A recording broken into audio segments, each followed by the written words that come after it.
สบายดีเนาะทุกๆคนเนาะตอนนี้ก็ดีเจปองสิพามาหูจักกับแม่ใหญ่คนหนึ่งเนาะชื่อแล้วว่าแม่ใหญ่คำหลาเนาะ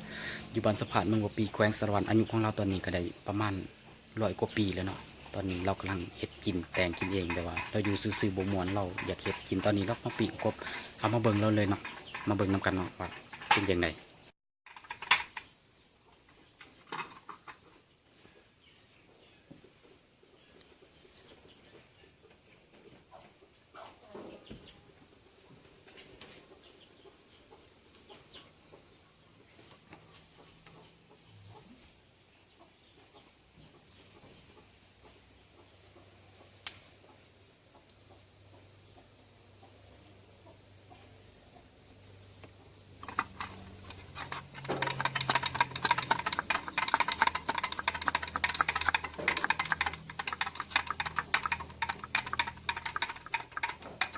ตอนนี้แม่ใหญ่กำลังย่างกบเนาะด้วยความหิวโหยของแม่ใหญ่ที่อยากกบเราหมักเป็นอาหารที่เราหมักที่สุด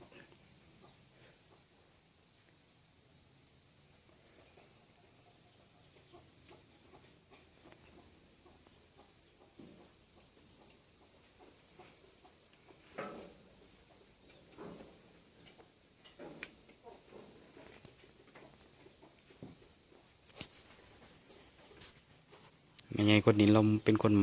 มักหาเวียกเราอยู่ซื่อบ่ม่วน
เรานั่งรอคอยเนาะเพราะว่า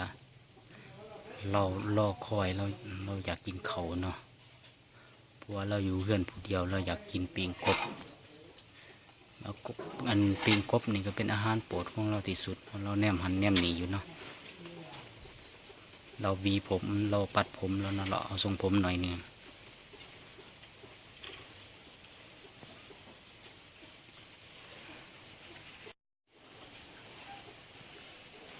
ตอนนี้กบของเราใกล้จะสุกแล้วเนาะ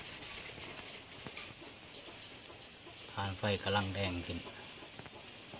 เป็นตานากินเลยเนาะกบของเรา